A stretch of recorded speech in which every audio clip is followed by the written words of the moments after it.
Assessment of psychological attribute, ये part 2 है इस चैप्टर का, और जो पार्ट 1 है वो आपको 12th क्लास की साइकोलॉजी की प्लेलिस्ट है उसमें मिल जाएगा। So, psychological attributes are involved in very simple phenomena like in time taken to react to a stimulus, reaction time। यानी कि अगर मैं बात करूँ साइकोलॉजिकल एट्रीब्यूट्स क्या क्या होते हैं, क्या ऐसी चीज़ें हैं जिनको हम स्टडी करते हैं, कौन सी ऐसी चीज़ें हैं जिनको हमें पता होना चाहिए जो साइकोलॉजी से रिलेटेड है, तो उसमें कुछ चीज़ें जो यूज़ होती हैं जैसे कि रिएक्शन टाइम। यानी पहली बात तो मैं आपको समझा देती हूँ स्टिमुलस क्या होता है। कोई भी एक्सटर्नल फैक्टर, ठीक है, कोई भी एक्सटर्नल फैक्टर की मैं बात कर रही हूँ, जैसे कि सपोज हमारे हाथ में गर्म तवा लगा, इमेजिन गर्म तवा लगा, वो एक स्टिमुलस है और हमारा उसको लेके क्या रिएक्शन हुआ, वो क्या है, वो रिस्पॉन्स होता है। तो यहाँ पे कोई भी ये जो साइकोलॉजिकल एट्रीब्यूट्स है कहीं पे भी अप्लाई हो जाते हैं, जैसे कि स्टिमुलस के टाइम पे आपने रिएक्शन दिया, या फिर हम नॉर्मली बात करें हैप्पीनेस के केस में भी साइकोलॉजिकल एट्रीब्यूट्स अप्लाई होते हैं। It is difficult to count and specify the number of psychological attributes that can be assessed. देखो ये ना ऐसा नहीं है मैथ्स वगैरह की तरह कि इसको आराम से एसेस कर लो। एसेस मतलब आप उसको जैसे कहते हैं ना कि मार्क्स देना, उसको टेस्ट कर लेना, मतलब जैसे कि किसी चीज को असेसमेंट जिसे कहते हैं टेस्ट टाइप से, हम उसको एग्जैक्टली पता नहीं लगा सकते, और ये बहुत मुश्किल है पता लगाना कि कितनी चीजों को हम लोग, कितनी साइकोलॉजिकल एट्रीब्यूट्स को हम लोग एसेस कर सकते हैं। तो पहली बात तो ये समझते हैं कि असेसमेंट क्या है। यहाँ पे लिखा है कि असेसमेंट जो है वो पहला स्टेप है in understanding a psychological attribute. यानी कि जब मुझे कोई भी ऐसा कंसेप्ट समझना है, किसी भी साइकोलॉजिकल एट्रीब्यूट को समझना है, तो पहले असेसमेंट सबसे पहले आता है। यहाँ पे हम लोग क्या करते हैं, इंडिविजुअल्स के जो मतलब एट्रीब्यूट्स होते हैं उसको इवैल्यूएशन करते हैं। इवैल्यूएशन मतलब समझना कि क्या हुआ है, कितना है, कैसा है, क्या रिजल्ट रहा है, और इसके लिए हम बहुत सारे मेथड भी यूज करते हैं उस कंपैरिजन को करने के लिए। ठीक है, तो असेसमेंट पहला स्टेप है, और साइकोलॉजिकल एट्रीब्यूट्स को समझना, इन सब चीज़ों को कंपेयर करना, इट इज़ इम्पॉर्टेंट, और इसके लिए हम अलग अलग तरीके यूज़ करते हैं। कोई भी एट्रीब्यूट हम तब कहेंगे कि किसी पर्सन में एग्जिस्ट करता है अगर मैं उसको किसी साइंटिफिक प्रोसीजर से मेजर कर लूँ। मतलब किसी के अंदर कोई एट्रीब्यूट है कि नहीं, वो मैं कैसे पता लगाऊंगी, क्योंकि मेरे पास कोई तरीका होना चाहिए जिससे मैं उसको नाप सकूं। For example, when we say Harish is dominant, we are referring to the degree of dominance in Harish. तो यहाँ पे अगर मैं एक एट्रीब्यूट कह रही हूँ, साइकोलॉजिकल एट्रीब्यूट, की वो बहुत डोमिनेंट है। डोमिनेंट का मतलब होता है जो लोग किसी दूसरे पे हावी हो जाते हैं, वो अपने बातें मनवा लेते हैं। डोमिनेंसी अपना प्रभाव दिखाना। तो यहाँ पे एक चीज लिखी है कि जनरली अगर मैं ये स्टेटमेंट कह रही हूँ कि हरीश डोमिनेंट है, तो मैं यहाँ पे जो बात कर रही हूँ वो बात कर रही हूँ डिग्री ऑफ डोमिनेंस की, कितना डोमिनेंट है। अगर डोमिनेंट है तो ये हमारे असेसमेंट पे बेस है, किस चीज के असेसमेंट पे, कि हमने बोला कि वो डोमिनेंस है। साइकोलॉजी में it's not very easy every time कि आप हर चीज असेस कर लो। अवर असेसमेंट में भी इनफॉर्मल और फॉर्मल। फॉर्मल तो आपको पता ही होगा, फॉर्मल होता है जो प्रॉपर तरीके से किया जाता है, मतलब कि उसका एक ऑब्जेक्टिव होता है, स्टैंडर्डाइज होता है, हमारे पास मेथड होते हैं बकायदा, ऑर्गेनाइज्ड होता है बहुत ही ज्यादा। तो कोई भी चीज जो हम फॉर्मली कर रहे हैं, कोई असेसमेंट हम फॉर्मल तरीके से कर रहे हैं, तो वो बहुत ही अच्छे तरीके से हम उसको कवर करते हैं। लेकिन जब मैं इनफॉर्मल बोलती हूँ यहाँ पे, इनफॉर्मल असेसमेंट का केस टू केस डिफरेंट हो सकता है। यानी कि एक ने जिसने किया, सपोज मैंने किया, फिर मेरे बाद किसी और ने किसी पर्सन को स्टडी किया इनफॉर्मल, हमने देखा, उसको एसेस किया, तो वो बहुत डिफरेंट हो सकता है। उसके लिए हम ना ही कोई स्टैंडर्डाइज तरीका यूज कर रहे हैं, ना ही कोई ऑर्गेनाइज तरीका यूज कर रहे हैं। ठीक है, तो वो फिर थोड़ा सा ओपन हो जाता है इंटरप्रिटेशंस के लिए। मतलब मैं अपना आउटपुट दूंगी कि मुझे लग रहा है डोमिनेंट है लेकिन शायद ऐसा नहीं है, फिर दूसरा पर्सन बोलेगा कि शायद हाँ ऐसा है लेकिन इस तरह से नहीं है। तो दोनों चीजों में हम लोगों ने अपने अपने इंटरप्रिटेशंस भी डाल दिए। Psychologist are trained in making formal assessment of psychological attributes. अब अगर हम बात करते हैं साइकोलॉजी की, मतलब साइकोलॉजिस्ट ऐसा नहीं कि किसी ने 2 बुक पढ़ ली तो वो साइकोलॉजिस्ट बन गया, ऐसा कुछ नहीं होता। बेसिकली आप अच्छे से समझते हो, आप जब अच्छे हर एक टेस्ट को समझ जाते हो, तो साइकोलॉजिस्ट काफी ट्रेन होते हैं फॉर्मल असेसमेंट के लिए। मतलब उनके पास अगर वो कोई चीज बोल रहे हैं, कोई इन्फर कर रहे हैं कि उसका ब्रेन ऐसे काम कर रहा है, वो इतना डोमिनेंट है, तो उनके पास हर बात के लिए एक सबूत भी होगा, एक प्रॉपर तरीका होगा जिससे उन्होंने इस बात को इन्फर किया होगा, ऐसे हवा हवा में नहीं बोला होगा उन्होंने। So that is what is important here. Once assessment is done, we can use this information to predict how Harish will probably behave in future. अब मेरे पास आ गया, मेरे पास असेसमेंट का रिजल्ट आ गया। अब मैं ये देखूंगी, मैं प्रिडिक्ट करूंगी कि भाई ये हरीश अभी डोमिनेंट तो है लेकिन ये आगे फ्यूचर में कैसे बिहेव करेगा। We may predict that Harish is, if given a chance to lead a team, will most likely to be an authoritarian leader. मतलब कि मैं ये प्रिडिक्ट कर सकती हूँ क्योंकि वो खुद डोमिनेंट है हरीश, तो वो आगे जाके एक लीडर का खुद से जो अपनी बातों को मनवा ले ऐसा लीडर बन जाएगा। और if the predicted consequence is not what we want, we may want to intervene to affect a change in Harish behavior. और अगर मैं नहीं चाहती कि वो एक ऐसा लीडर बने, या वो जो मैंने सोचा है मैं नहीं चाहती ऐसा हो, तो मैं कुछ ऐसी चीजें डालना चाहूंगी, ऐसे इंटरवेंशन करने चाहूंगी जिससे मैं हरीश का बिहेवियर चेंज करूं. ठीक है. The attribute chosen for assessment depend upon our purpose. हमने जो एट्रीब्यूट चूज किया है, यानी यहाँ पे मैंने उसका डोमिनेंस चूज किया था, तो वो डिपेंड होता है हमारे पर्पस पे. यानी कि अब एज अ स्कूल पे ले चलते हैं. In order to help a weak student perform well, मैं चाहती हूँ कि एक वीक स्टूडेंट अच्छा परफॉर्म करे इन एग्जामिनेशन. ठीक है. We may assess her his intellectual strength and weaknesses. सिर्फ ये बात समझने के लिए कि वो अच्छा परफॉर्म कैसे करेगा, किस तरह करेगा, पहले मैं उसकी स्ट्रेंथ को भी समझूंगी, उसकी वीकनेस को भी समझूंगी. If a person fails to adjust with members of her his family and neighbourhood, we may consider assessing her his personality characteristic. अब यहाँ पे अगर मैं एक पर्सन की बात कर रही हूँ जो अपने फैमिली के साथ या फिर अपने पड़ोसियों के साथ, अड़ोसी पड़ोसी के साथ इज नॉट वेरी गुड, तो यहाँ पे नॉट गुड लिख देते हैं. तो हम उसको समझने की कोशिश करेंगे कि उसके पर्सनल कैरेक्टरिस्टिक्स कैसे हैं. उसमें जैसे कि पेपर के लिए हमने उसकी स्ट्रेंथ और वीकनेस को स्टडी किया, यहाँ पे पर्सनैलिटी कैरेक्टरिस्टिक को स्टडी करेंगे. For a poorly motivated person we may assess her his interest and preferences. एक पर्सन जो बहुत ही ज्यादा पुअरली मोटिवेटेड है, उसके लिए हम उसके इंटरेस्ट एंड प्रेफरेंसेस को एसेस करेंगे. Psychological assessment uses systematic testing procedure to evaluate abilities, behaviour and personal qualities of individual. जब मैं ये बोलती हूँ ना कि साइकोलॉजिकल असेसमेंट हो रहा है, तो उसको मतलब हवा में कोई चीज नहीं होगी. हवा इन द सेंस ऐसे ही नहीं किसी ने बोल दिया. वहां पे हम लोग एक सिस्टमैटिक तरीके से टेस्टिंग करते हैं. हमारे पास तरीके होते हैं उसकी एबिलिटी को इवेल्युएट करने की. जैसे कोई बोलते हैं मेरा आईक्यू सबसे ज्यादा है, ऐसे थोड़ी ना. आईक्यू के लिए क्वेश्चंस आपको सॉल्व करने पड़ते हैं. आप जब आईक्यू से क्वेश्चन सॉल्व करते हो तो आपकी कई चीजें पता चलती हैं. फिर आपका पता चलता है कि कितना एक्चुअली आईक्यू है. या फिर आप अपनी पर्सनालिटी टाइप लोग निकालते हैं, तो पर्सनालिटी निकालने के लिए भी टेस्ट होते हैं. So it depends on the personality test. और इन सब के लिए मतलब प्रॉपर टेस्ट बनाए गए हैं जिससे आपको आइडिया लगे कि क्या बात हो रही है. तो सेम चीज साइकोलॉजिकल असेसमेंट में हम लोग सिस्टमैटिक तरीके से टेस्टिंग करते हैं, प्रोसीजर्स यूज करते हैं ताकि हम लोग एबिलिटीज को इवेल्युएट कर सके, बिहेवियर समझें, पर्सनल क्वालिटीज हम इंडिविजुअल की देखें. ठीक है. These are the things. Now let's move on to the next topic, that is some domains of psychological attributes. यानी कि अब मैं कौन कौन से डोमेन्स की बात करूंगी, कौन कौन से एट्रीब्यूट्स मतलब यहाँ पे काउंट होंगे. Psychological attributes are not linear or unidimensional, they are complex and expressed in terms of dimension. देखो फॉर एग्जांपल लीनियर की बात करती हूँ. लीनियर मतलब ये है, इसके बाद सीधे ये है, इसके बाद सीधे ये है और फिर ये है. It's very simple. Psychological attributes ऐसे नहीं होते हैं. वी कांट से कि वो एक तरह से हम उसको देखते हैं, हम उसको अलग अलग तरीके से देखते हैं. They are not that simple. काफी कॉम्प्लेक्स होते हैं, आपस में जुड़े हुए होते हैं. डायमेंशन के बेसिस पे हम उसको बहुत अलग अलग तरह से देखते हैं.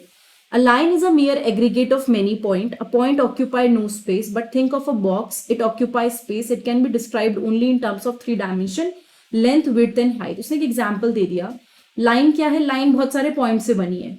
पॉइंट जो है वो कोई स्पेस ऑक्यूपाई नहीं करता. पॉइंट ऑक्यूपाई नो स्पेस, उसने कोई जगह नहीं ली. लेकिन एक बॉक्स के बारे में सोचिए, वो जगह घेरता है. तो हम उसको कह सकते हैं कि उसमें 3 मतलब इसे कहते हैं it can be describe in terms of 3 dimension, length, width and height. हमने 3 बेसिस पे उस बॉक्स को समझा दिया. इस सेम केस में अगर मैं बोलूं साइकोलॉजिकल एट्रीब्यूट्स में ये मल्टी डायमेंशनल होते हैं. मल्टी डायमेंशनल मतलब एक से ज्यादा डायमेंशंस होते हैं. So if you want to have a complete assessment of a person, you will need to assess how she or he function in a various domain or area such as cognitive, emotional, social. तो मैं अगर multi dimension की बात करूं किसी की personality या attributes की, तो मल्टी डायमेंशन में ना केवल एक चीज नहीं काउंट होती है, बहुत सारी चीजें काउंट होती है. सपोज मैं किसी पर्सन के एट्रीब्यूट्स को स्टडी करना चाहती हूँ, तो they are usually multi dimensional. Means कि वो एक से ज्यादा डायमेंशन हमको स्टडी करने पड़ेंगे. और अगर मैं किसी को भी मतलब किसी भी पर्सन के कोई भी डायमेंशन जिसको कहती हूँ स्टडी करना चाहती हूँ, तो मेरे को बहुत सारे एरियाज को देखना पड़ेगा. कॉग्निटिव को देखना पड़ेगा, that is mentally related, emotional and social. So mind से रिलेटेड, इमोशनल कैसे उसके मतलब वो हैं, सोशल. तो साइकोलॉजिस्ट का जो काम होता है it's very complex, it's not quite easy. Because doctor अगर है, एक नॉर्मली बोल रही हूँ, जो फिजिकल हेल्थ देख रहे हैं वो बता देंगे जुकाम है, वायरस है. बट ये जो साइकोलॉजी का केस होता है इसमें everything is not that easy. आप बहुत सारी चीजों को देखने के बाद समझते हो कि अच्छा ये पर्सन इस तरह से इसलिए बिहेव कर रहा है, right. So it's quite complex and इसके लिए आपको काफी मेहनत भी करनी है in case you are thinking about this in future. So now we will discuss in this chapter some important attributes that are of interest to psychologist. जो चीजें साइकोलॉजिस्ट को बहुत इंटरेस्टिंग लगती है, उनके काम की है, वो चीजें हम स्टडी करेंगे. और हमने इसको बेसिस पे डिवाइड किया, अलग अलग टेस्ट के बेसिस पे, लिटरेचर के बेसिस पे.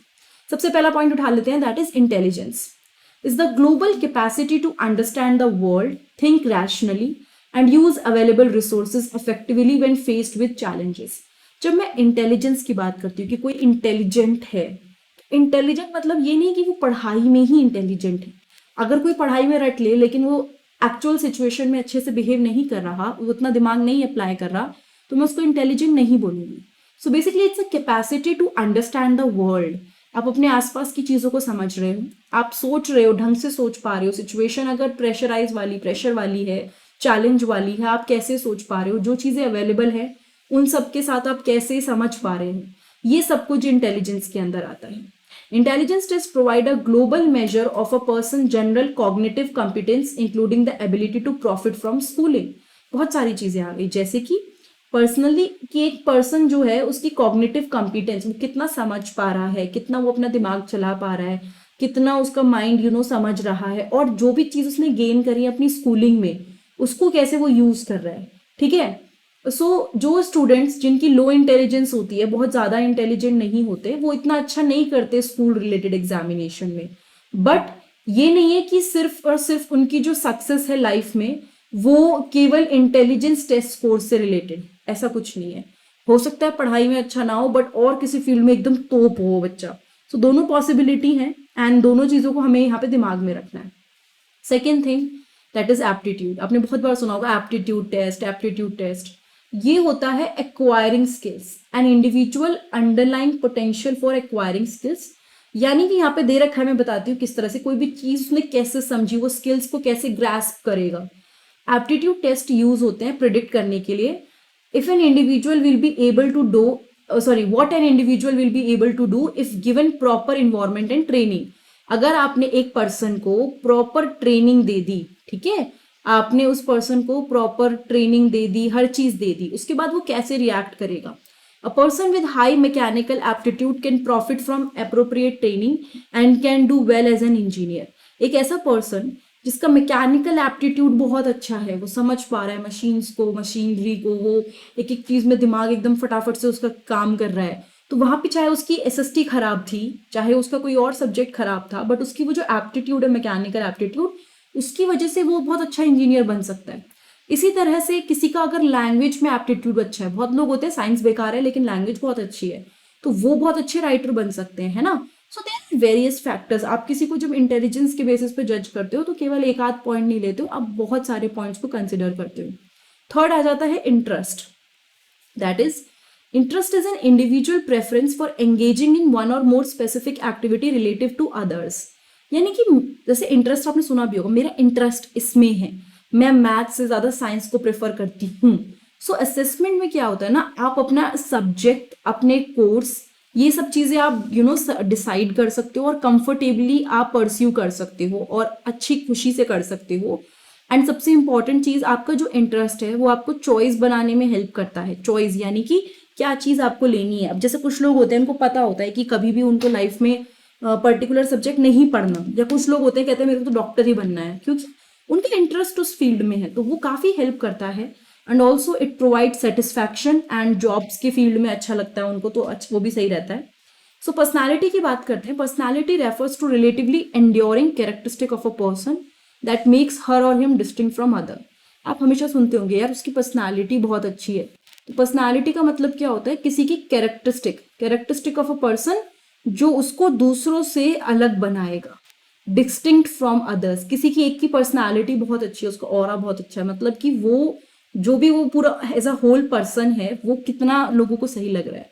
तो ये इसकी यूनिक कैरेक्टरिस्टिक्स, जैसे कि कोई बंदा डोमिनेंट है, सबमिसिव है, बहुत ज़्यादा आउटगोइंग है, बात करने वाला या कम बात करने वाला है, मूडी है, इमोशनली स्टेबल है कि नहीं है. सो पर्सनालिटी के जो असेसमेंट होते हैं ये सारी चीज़ें को हमको बता देते हैं. ठीक है. Now, values are enduring beliefs about an ideal mode of behavior.